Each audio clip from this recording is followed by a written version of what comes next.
All right. Good morning, everyone. And thank you so much for starting this day of action with us. We're really excited to talk about these important issues across campus today. And I know I speak for Senior Vice President Teasley when I say we are excited to be with you here at the start of the morning. My name is Elizabeth Kronk Warner. My pronouns are she and hers, and I have the privilege of being the Dean at the S.J. Quinney College of Law.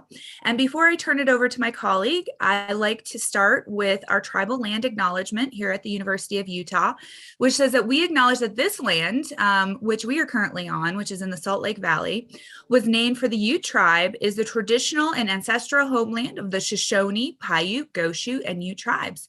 The University of Utah recognizes and respects the enduring relationship that exists between many Indigenous peoples and their traditional homelands. We respect the sovereign relationship between tribes, states, and the federal government, and we affirm the University of Utah's commitment to a partnership with Native nations and urban Indian communities through research, education, and community outreach activities. And I know that there are several community outreach activities going on today, our day of collective action. And so I'll turn it over to our Senior Vice President, Martell Teasley, who will kick us off with today's panel. Vice President. Thank you so much, Dean Kronk Water. And you know we're on first name basis, so I'll call you Elizabeth and you'll call me Martell. Hello, everyone, and welcome to our first day of collective action here on March 22nd, 2022. It's spring, and we're glad to be with everyone. So glad that I hear we're about 120 strong so far at 8 a.m. in the morning. So really pleased to see that. And we must have something going on here because we keep doing it and you keep coming. So thank you so much. So what I'm going to do, Elizabeth and I decided we'll talk about our 10 things about how to be an anti-racist, and that would include organizations. So I'm going to kind of rifle off my 10 items about personally how to be an anti-racist, and then we'll listen to Elizabeth do that. And then I'll come back, I'll talk a little about organizations and what we should do there. How about that? What's interesting for the audience, and neither one of us have tapped into what the other is going to say, that's the beauty of it. Contrast what we're talking about. How about that? Okay, so first let me get started here. So the first thing I would say is know yourself and how your identity was formed. You know, who are you? Who are you in history? That is important. We take it for granted.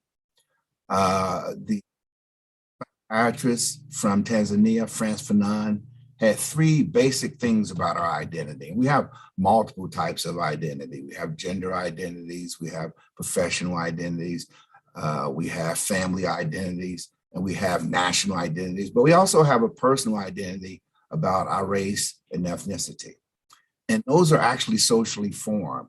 So Fanon talked about three forms of identity in terms of your racial identity. He said, who am I? You have to ask yourself these basic questions. Who am I? Am I really who I say that I am? And third, am I all that I ought to be as a person? So, you know, who are you really? Are you white, black, brown? Or are you a Homo sapien with some socialized label cooked up and slapped on you over time? I think the latter is more like it.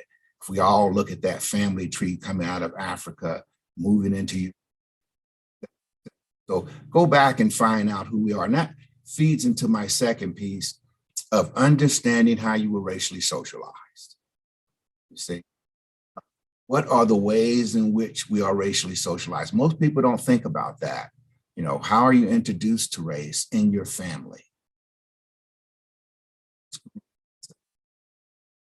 Religious institutions and other social organizations that you participate in. What were you told about yourself and racialized others? You see, so what were you told about people different than you in those same areas that I talked about? And we also should take a deep dive into understanding the history of our families and who we are in our place in history. You know, where does our family come from? We could do the genetic thing, and that's cute to say, hey, I'm 67% here, 37% here, and 20-something percent here. But what does that mean in terms of cultural orientation? What does that flow of DNA meant over time?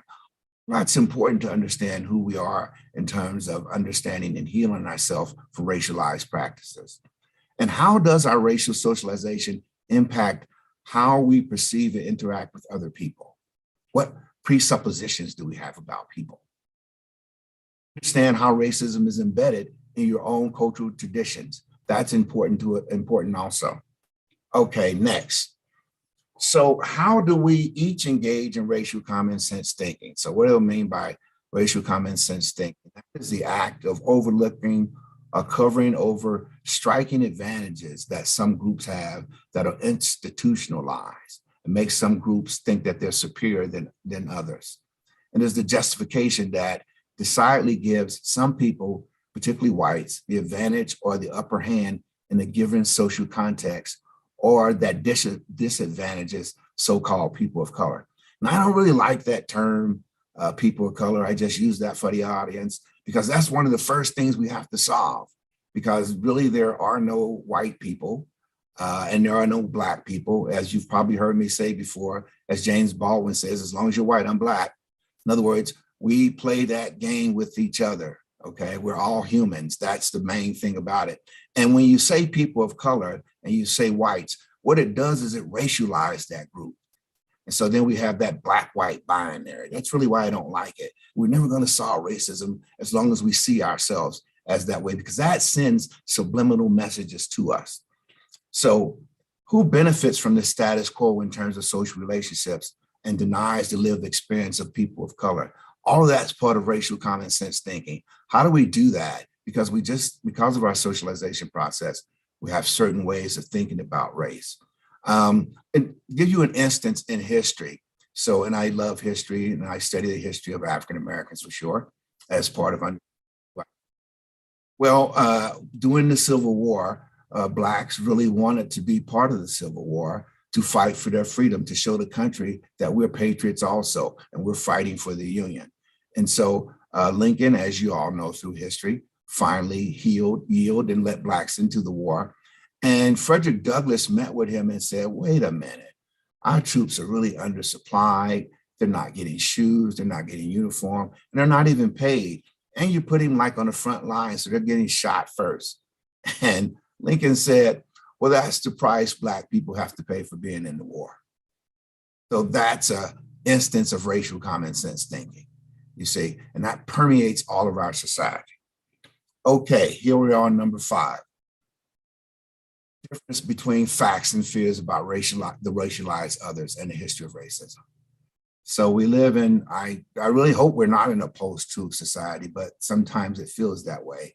You know, what are the it's a folklore or misunderstandings about history that has been passed to all of us over generations? Verify the sources and comments about racism and seek truth in terms of understanding. Compare and contrast competing versions of history. That's important. Understand who writes about history and what their purpose was in writing about that history. Realize that no one person or group knows everything about race and racism in society, and that there are a variety of perspectives, but only one truth. Okay, so let's go on to number 6. Understand through practice and process how to discuss racism without becoming overly emotional. That's a tough task.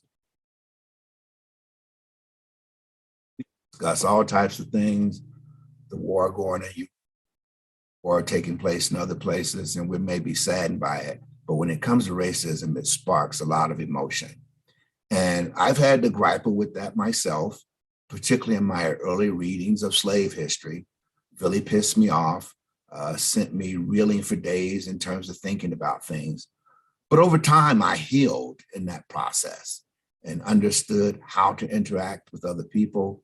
And then history started flowing together for me as I looked at it from multiple perspectives. And so now I know what's missing in some areas, but I'm not necessarily desensitized. So you don't want to become that. but you do have to find a way to discuss it. Similar to therapists who have triggers that may impact them and may engage in what we call transference, that I identify with something in you that transfers it to myself, and therefore I have some type of feeling about it, and I may not be able to be objective in doing so. So that's important to understand also. Okay, number 7, understand how racism works. Okay, it's not just, we fought the Civil War and we get that story in history. We had slaves and we had the 13th, 14th, and 15th Amendment triumphs for the American story, and they certainly are, but that's not the whole story, okay? And if we look closely at levels and assets and wealth in the United States, every program and practice, affirmative action, set aside, et cetera, that we've done, Black people own less than 3% of the wealth in this country, and Hispanics are right around the same area, and Native Americans own less than that. And so we have to deal with that. Is there something wrong with those people? You see? Because then that becomes a racist thought. What were the structures, processes, functions, and history and policy formations that caused that to happen? We've got to understand that in terms of becoming an anti-racist. Okay, number 8, find ways to resolve. Well, let me go back to that, because there's a great book by Ruth King that she talks about called Mindful of Race. And we did that as a study book in the College of Social Work last year. And she talked about a lot of the trauma that people experience for racism, and they need healing, you see. So sometimes certain things can trigger me even, or anyone, about racial things. So if you start talking about, to be frank with you, in terms of my experience as an African-American male, driving the highways and byways of America, if you start talking about policing and being pulled over, I can get rather emotional, because I've had guns put in my face several times, even when I didn't get a ticket. And so in many ways, I feel fortunate to be here. And that one makes me really, really emotional. So I may not be able to process that. Okay, so number 8, find ways to resolve and repair racialized harm that you're responsible for and that you're responsible for participating in.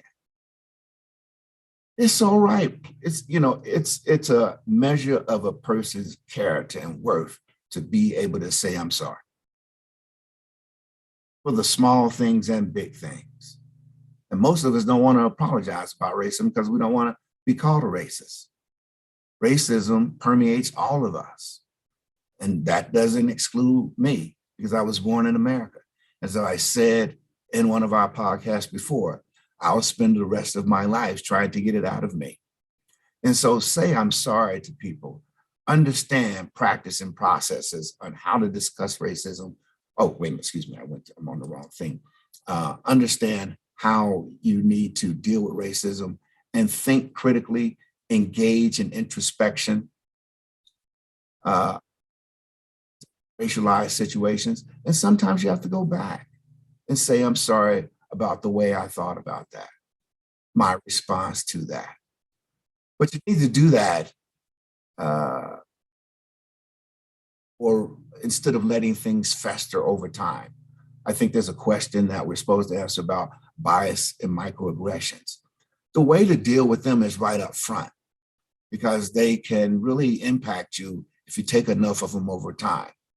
So Elizabeth and I are getting to know each other better. And if she says something to offend me, I owe it to her as a friend and associate to say something to her right up front, instead of in the back of my mind or going home and snickering about it. Because if she's really a friend, we can have that dialogue. I'm sure she would have realized, Hey, whenever possible, find ways to resolve and repair racialized practices. So that was number 9. And number 10, strongly promote anti-racist practices in your home and in your workplace. There are many children's books to use that can help them understand how racism works in our society and how the racial healing process takes place. Have a dialogue with your significant other concerning news media stories on race and racism and the ways in which you both encounter racism in society. Not just how it impacts you, but how it impacts other people. We have to think outside of ourselves.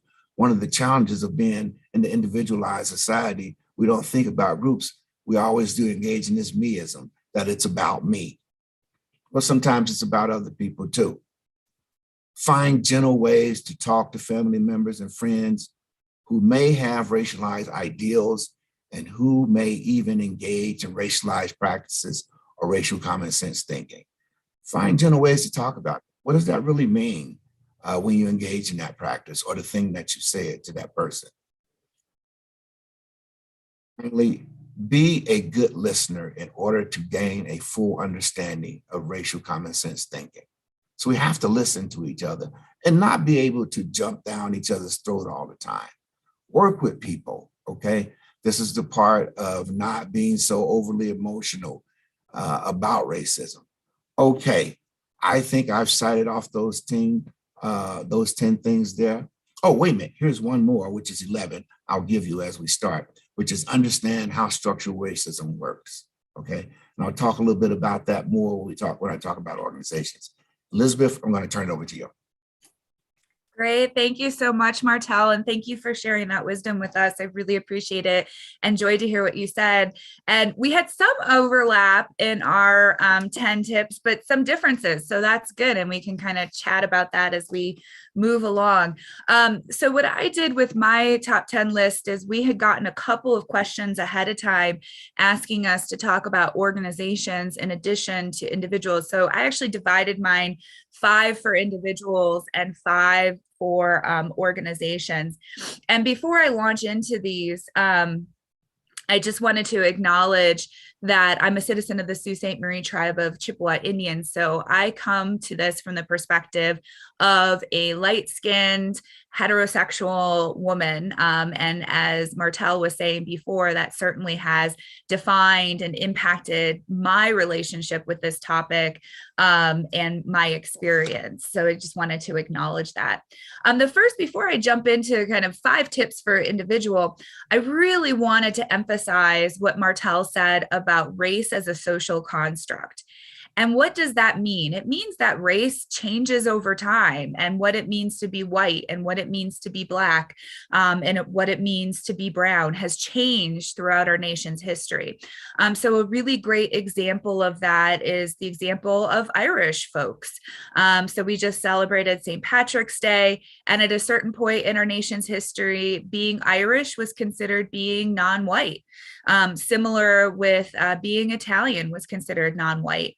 Nowadays, I think we probably consider those folks to be white. So race is something that's recognized in society. In my own community, in the Native community, there are cases where courts were trying to decide if Natives were white or Black, and similarly with other racialized groups. So I really appreciated his comment that race is really a social construct at the end of the day. But what are my top 5 for individuals? So first, and for me, this has been, as I've gotten older and really gotten into this work, because diversity, equity, and inclusion and anti-racism is one of our goals at the College of Law. And so we've been working on this for the last 3 years. And this is what I've found to be perhaps the biggest stumbling block, is that folks really struggle with being either called a racist or having somebody say that their act was racist. And the reason why I think that is because we conflate racism with morality. And so my first point, and again, for me, I think is one of the biggest points, is that a racist act does not mean that you're immoral. If I say I acted in a racist way, or if I say that somebody else acted in a racist way, I'm not necessarily saying that that person is immoral. Now, racism can turn into immorality if you're constantly aware of your racism and you refuse to make changes or to adapt. And I thought Martell gave some really great examples of how you could do that. But if I say that you do something racist, what I'm doing is I'm pointing out that you are perpetuating stereotypes and discrimination against marginalized groups. And so that means that you have something to work on. It does not mean that you are immoral or there's something inherently bad. It means that you have work to do. And I thought that Martell had some great examples of how you can do that work to educate yourself and to improve. So that's really, really important. We need to divorce racism from immorality. Again, it can become immoral if you refuse to deal with it and truly believe those stereotypes, then I think it can turn into immorality. But if you just make a mistake and you need to educate yourself, I'm not saying you're immoral. And so let's go ahead and divorce those two things, because I think that would be really helpful to our efforts moving forward. Next, it's not about you. And this one is really hard. And it's not about the person who engages in the racist act. And I say it because this is a hard one that I struggle with too. And Martell hit on this idea as well. When I say it's not about you, when somebody engages in racism, and 9 times out of 10, it is unintentional, right? You did not know or did not realize that what you were saying or doing was racist. The most common response, other than to say, I have friends who are Black people, which is never the right response, is to say, I didn't mean to do it. I had good intentions. And you make it all about yourself. And I understand because I do this myself. I made a mistake early in the academic year, and I was just like, oh no, that's not what I intended. But it's not about you. At the end of the day, and it's not about what you intended. It's about how you impacted the other person. How are you creating a new environment or a lived experience for that other person? Because ultimately, they're the person that's suffering. They're the person who has to bear that burden. So, for example, in the gaffe that I made at the beginning of the semester, I wanted to say, oh, no, that wasn't my intention.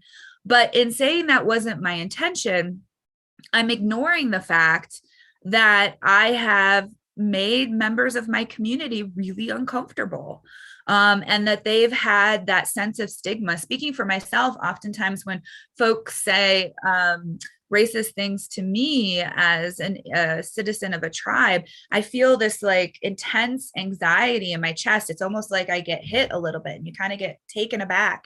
And oftentimes it's really hard for me to recover because I'm so distracted by what I heard and what I experienced. And so for us in the educational context, that's really important because when we're talking about our students or other members of their community, how are they supposed to recover and continue on in a class or continue on in that community? So it's really easy to focus on ourselves. In fact, it's almost a playbook. When something happens in the media, almost the immediate response is, oh, I didn't intend that. That wasn't my intention. And at the end of the day, it's not about you. It's about the community and the individuals that you impacted. So try to center those individuals and that community. And that goes back to Martell's point about say you're sorry. It's a thing that is easily done if you say sorry in the moment and say, I'm going to work to do better. 9 times out of the 10, it's done, right? You'll work on it. You've said sorry, you can all move on. But I think when you try to say other things, like that wasn't my intention, that wasn't reality, that wasn't what actually happened, then it's just perpetuating the harm on that community. Next, you are a constant work in process.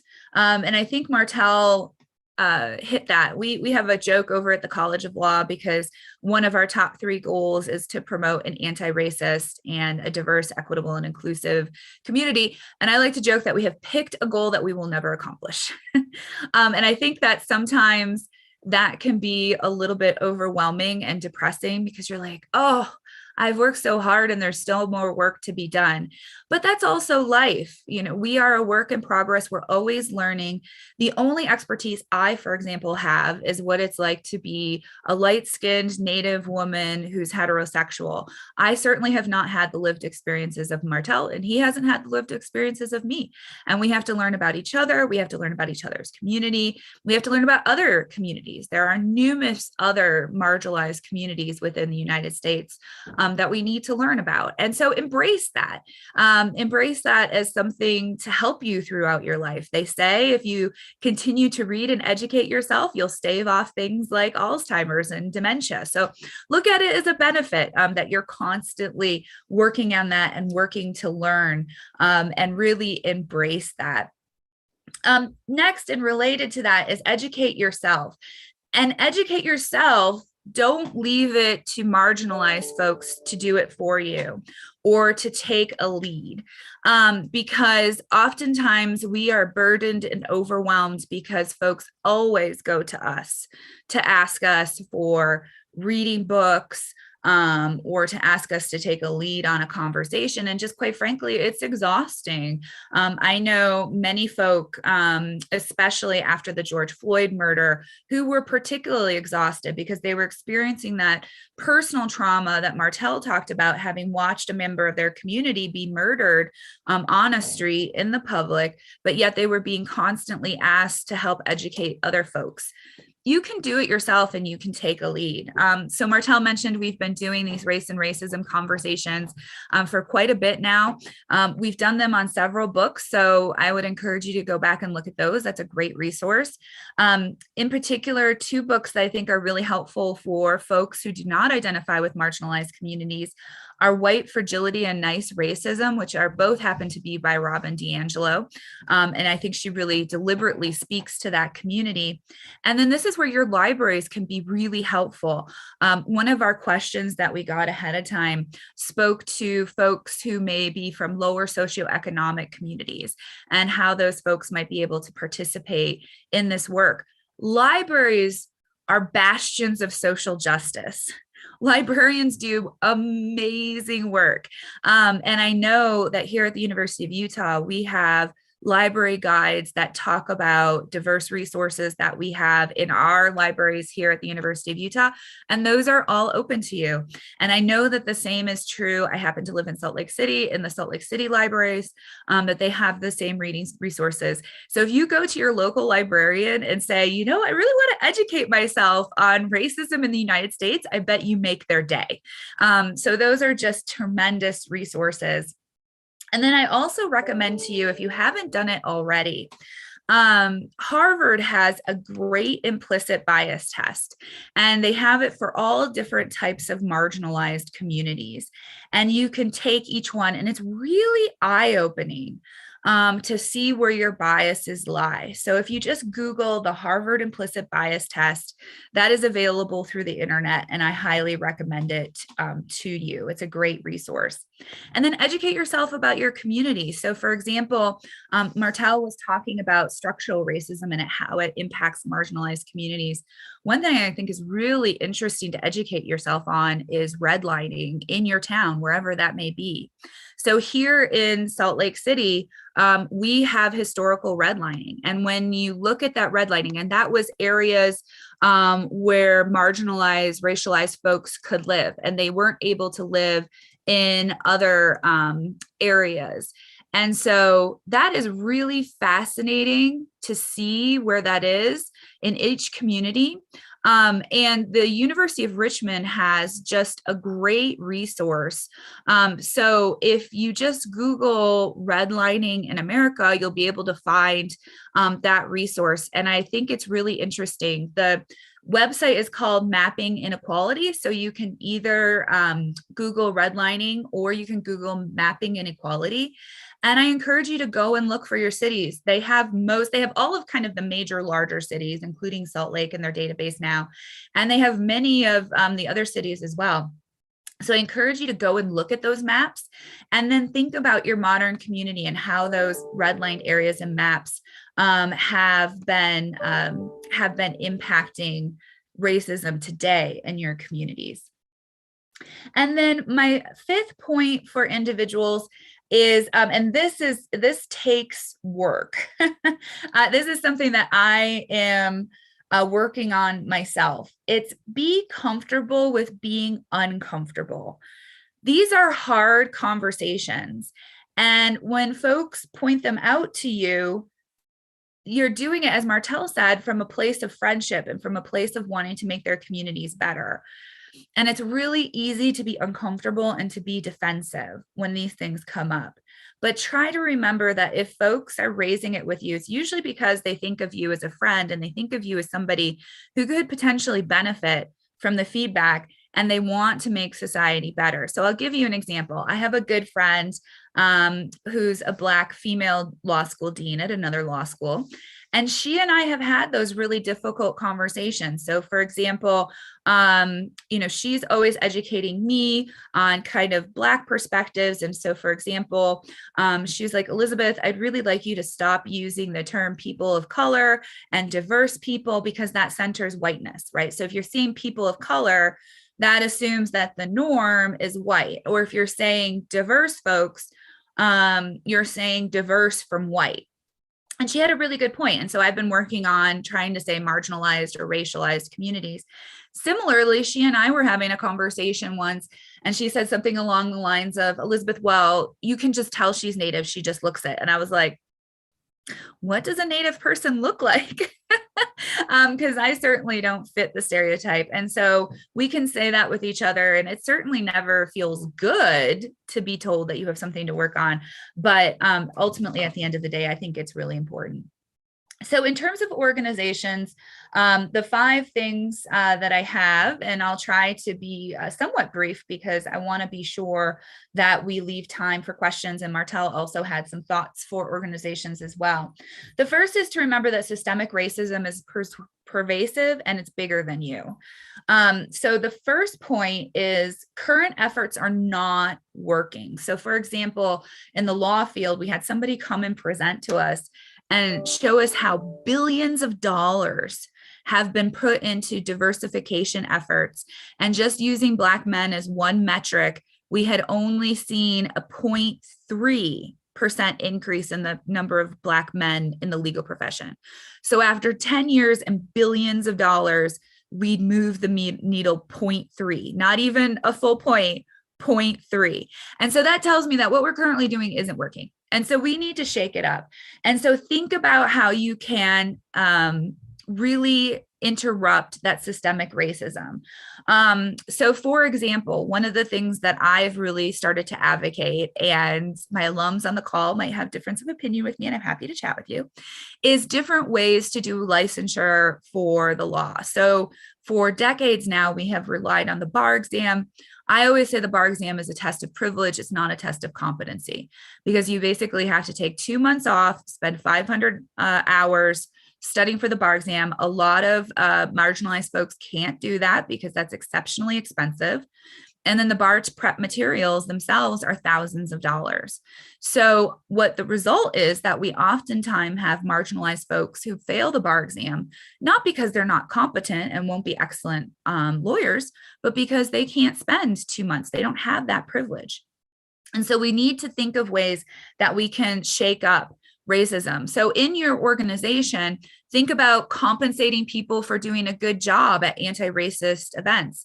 Think about asking your direct reports to come up with 1 or 2 ways in their annual goals for how they're going to disrupt racism and how they're going to promote diversity, equity, inclusion. Think about things like the Rooney Rule, where you might specifically require having a marginalized individual in your pool. Work on having the most diverse pool possible. These are all things that you can do. Next, invest in pipelines, especially younger folk. We oftentimes want to focus on individuals once they're in college, but the reality is that students start to think about college and graduate programs in middle school. So invest in our youth and be present. One of the things I do on my reservation is I come and I present about why you would want to be a lawyer. And for many of them, they've never met a lawyer before. So just having that presence is really important. Next, be a mentor, advocate, and promoter. It's not enough to just be a mentor.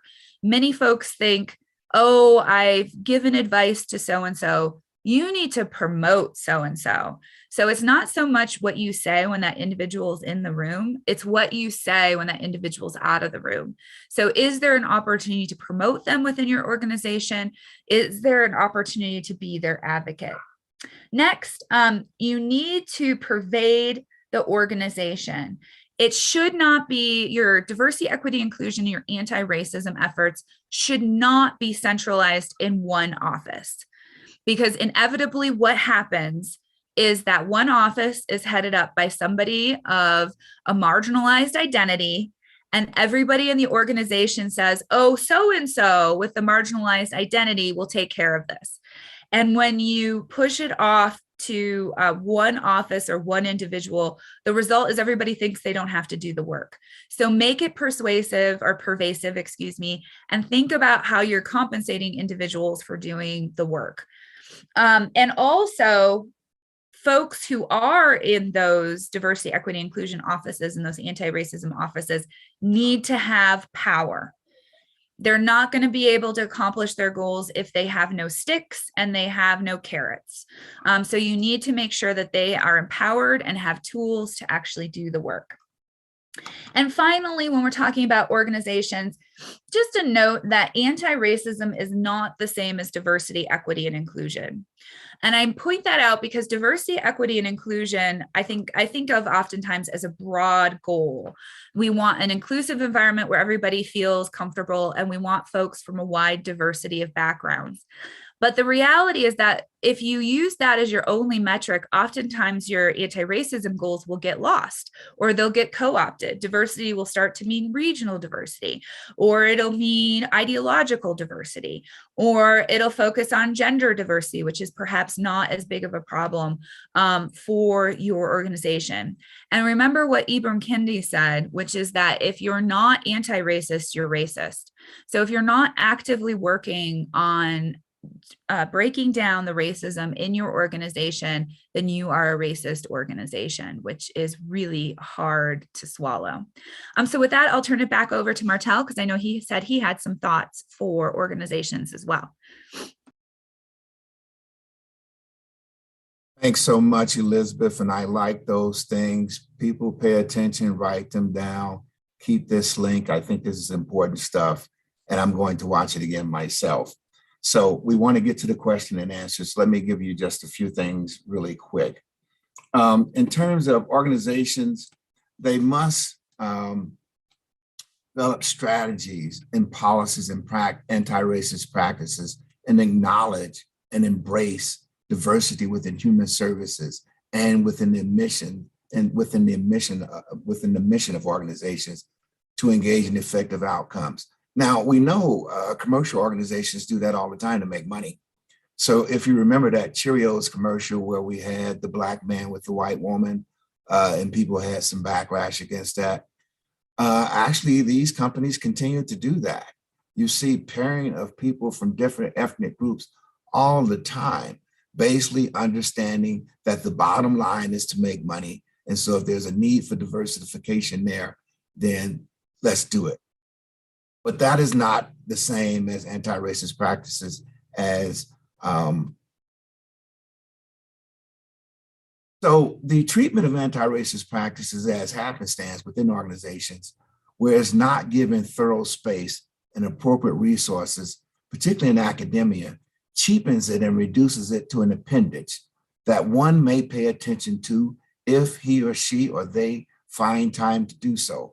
On the other hand, when efforts towards enhancing diversity, equity, and inclusion are not critically developed and constructed, they appear to be gleed and as a form of happenstance, and cannot hold to the rigor of objective scientific thought and practices. So in other words, people can't tap dance around this. It has to have real meaning.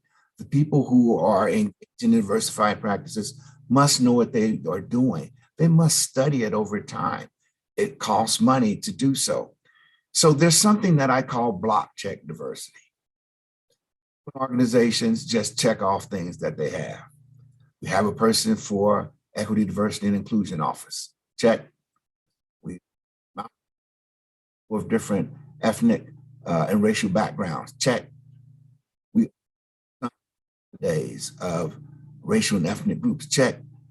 That's not the same of creating an area or an organization where attitudes, beliefs, practices, consensus building take into a conclusion people from multi-ethnic groups and multi-ethnic and racial backgrounds.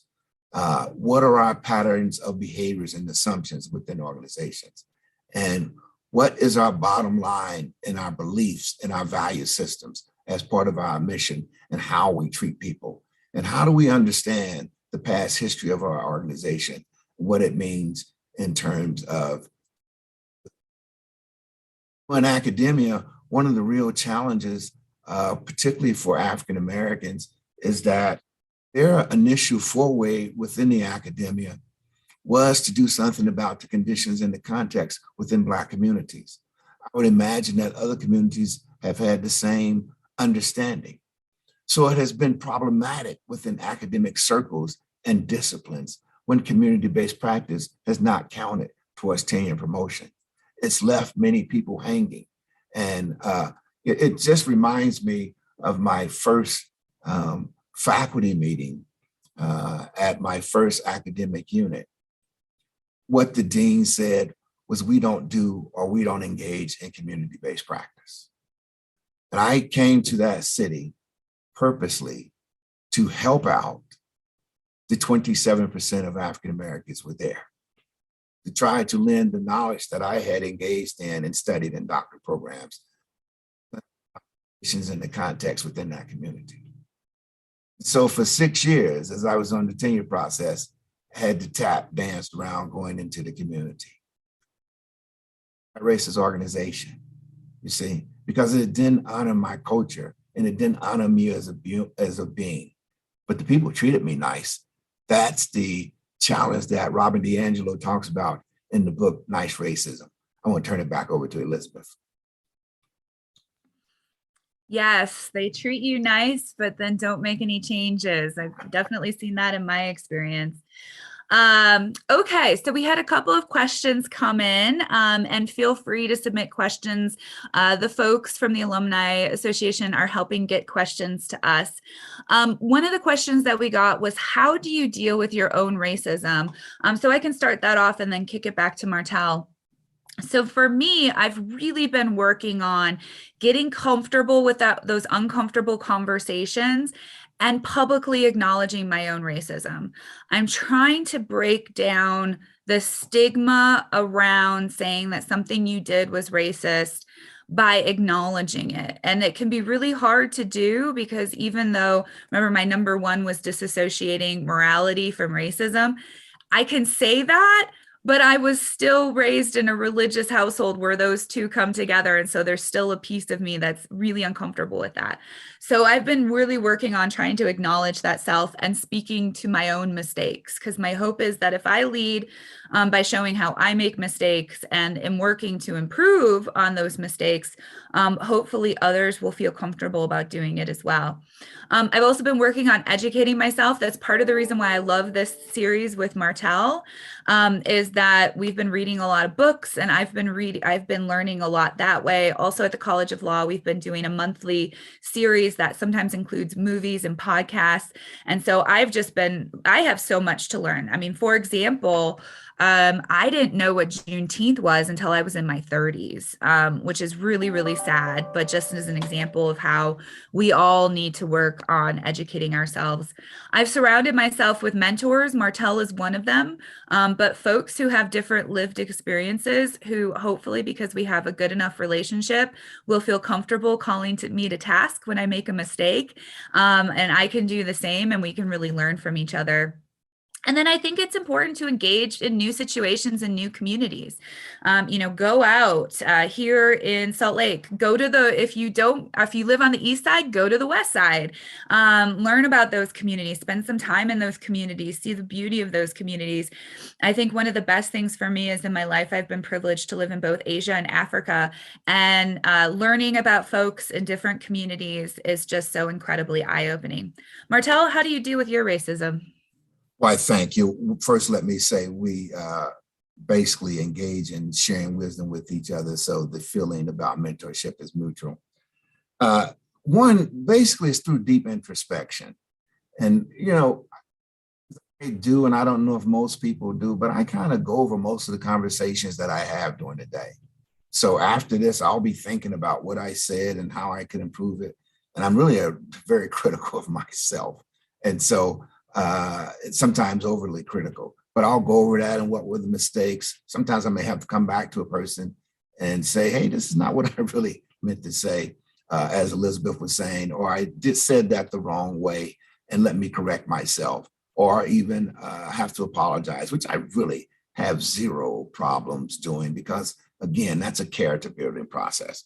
But I'm reminded when I talk about introspection of the late, great Howard Thurman, who was the mentor to Dr. King. And in reading one of his books, there was a really profound statement he had in there. He said, have you ever taken the opportunity to sit down and see yourself walk by? You actually ever had this subjective, objective experience to look at yourself, how you sound as a person, and what impact that you have on other people? And that's really tough on that, and realizing who I am and what's my impact on my family, how I engage with other people. And that's important to do in terms of understand who we are as racialized beings and how we were socialized in a racialized society. Wonderful. I love that. Have you ever really watched yourself walk by? That's really good wisdom. Another question asked, how would we recommend chatting with folks who really haven't had prior experience in this area, either because they themselves didn't have access to it in the past or don't currently have access to it? So I can start off by saying that I think everything I said before about individuals would be true in that scenario too. And I really encourage folks to think about how they bring these issues to the attention of somebody else, because I think that can really impact the response that you get.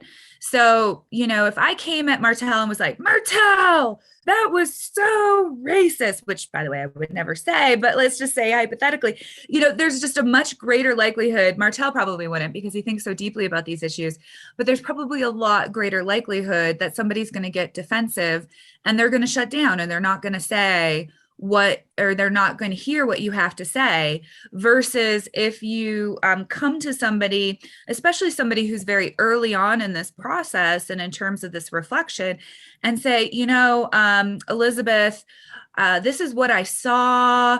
I was a little bit worried about how this might impact members of our communities. I'm sure this probably isn't what you might have intended, but this is what people might have experienced. I think you're much more likely to have a creative dialogue with that person, especially again, if they're very early in their journey in this work, than if you come at them really hard. So I would just think a little bit about how you're approaching these issues with individuals who are early on in the process. Martell? Yes, and let me just say a little bit more about introspection there, because part of that is my impact on other people. See, it's not just about me, but how I am interacting with other people and how they perceive. Of course, I can't perceive for them, but how they're taking in what I'm saying. So that's important. But how do you deal with that? Another person. It's kind of baby steps. Things I made in life.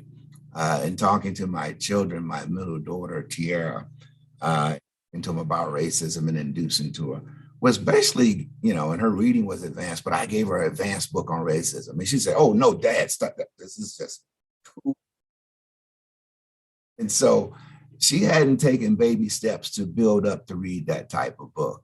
It's like taking a course in college, but not taking the introductory course first and then going to an advanced course. You're more than likely to fail, even if you're a bright person. One time I used to pay attention to, well, I always paid attention to my children, what classes they were taking in terms of that mentorship. But one time I didn't look at my youngest daughter's schedule. And she said, what are you taking? And she told me, and she said, well, economics. And I said, okay. Well, it turns out she was in a course of macroeconomics and had never taken economics 101. And so, and so I was like, oh my God. And she got a D in that. And I was amazed that she even got a D, because I probably would have failed miserably not taking economics 101, because macroeconomics, as most of us know, is a pretty tough course. And so again, she hadn't taken those baby steps. So that's important, to have this introductory language in working with people, to be gentle, to be kind, not to be biting. And that deals with facial expressions, intonation, attitude, disposition. All that impacts people and how we talk to them about racism. You really want them to walk away feeling a bit enlightened, curious about what you've just said. So curious that they're willing to go and research what you're talking about. Words are important. We only have a limited time on this earth, and even smaller amounts of time with each other. Let's use those words and that time wisely as part of anti-racist practices. Very true. And going to that, like thinking about how you communicate these, I oftentimes with folks who are new to this work will start with, that comment that you made earlier, Martell, about race being a social construct, and showing how different races have been Black or white throughout history. And folks are just shocked because they think of race as this static thing that never changes. And I think that's a really great entry point for folks for folks who are interested but need kind of a hook to bring them in.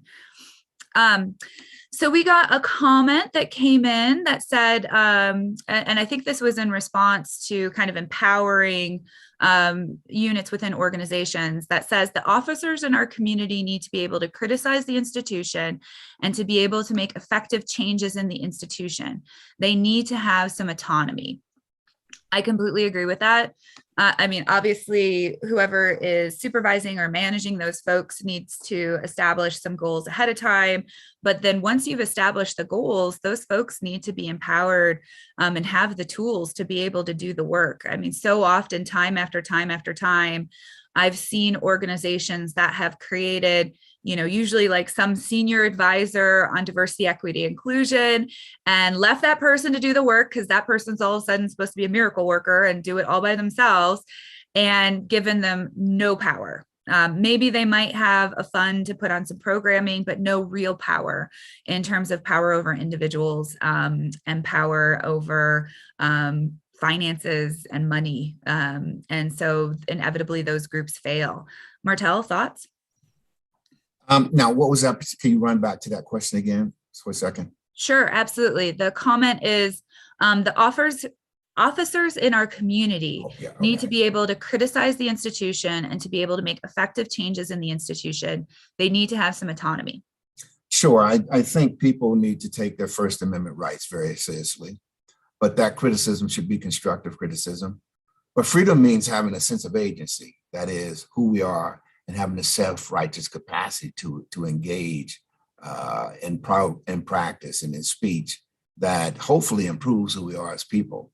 And so we need to speak truth to power. That's tough sometimes, but we need to find ways to do that at the right moment, the right time, and the right place. That's important too also. So Elizabeth, I think you and I know each other well enough so you can come up to me and say, Martell, that was just really racist. And I might get defensive still though, but I would take it in kind as we're smiling at each other right now.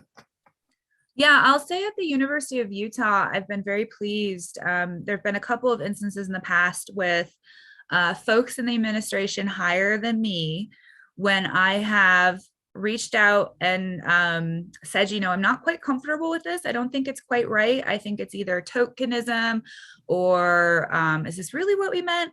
I have to say, people have been very responsive to that. So I recognize that there's a degree of power. Obviously, as dean, I have power and position. And so folks might react to me a little bit different than they might others. But so far, I'll say, not to be Pollyannish, but I've been pleasantly surprised. All right, so we have one more question. I think we'll be out of time that came in. And this says, Elizabeth began today with a statement of acknowledgement that we live on land taken from Native peoples. A student recently began her talk in our department with this statement. A senior colleague in the department immediately mocked it out loud. Last week, my chairman noted today's events, said he knew nothing about the plans, and made clear his lack of interest, easily interpreted as a lack of support for the purpose of today. How do we respond as colleagues, but clearly not as friends in either case, and with a power differential? And I think that last piece is sometimes the most complicating piece, the power differential.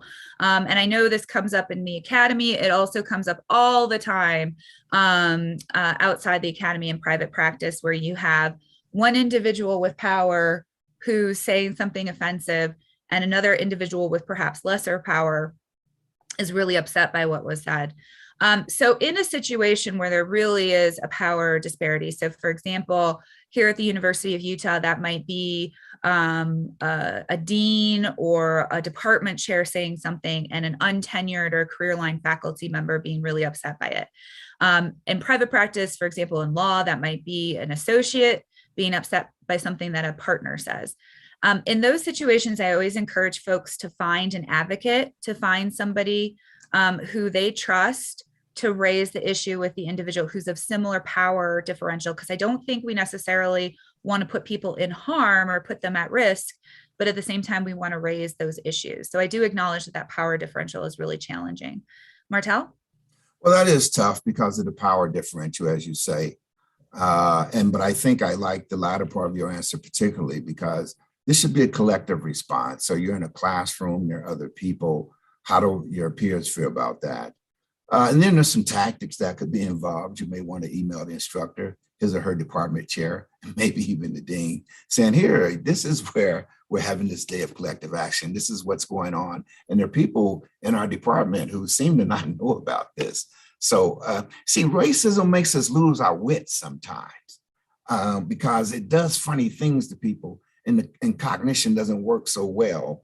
That frontal lobe is not, because of the emotional challenge of dealing with racism and the baggage and the power plays that come with it. We don't think of basic things. So it's good to ask the neutral party how to deal with that. What's the tactic involved? And so, but because it can be dealt with.